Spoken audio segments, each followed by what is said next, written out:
Kuna hili swali mtu mmoja aliuliza, ati kuna kakake alikuwa anataka kusafiri kwenda upande wa Dubai.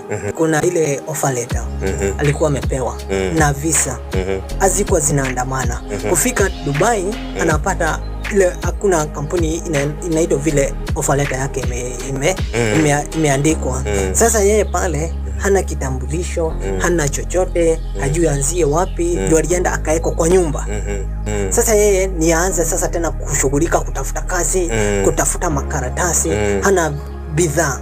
Ile jambo unaweza sema nini kuhusu jambo kama hili? Mostly the common mwananchi hana information. Sababu ajui Dubai, anaenda mara yake ya kwanza. Like I did when I came here to Qatar. It was my first time. So I don't have a lot of information regarding where I'm going.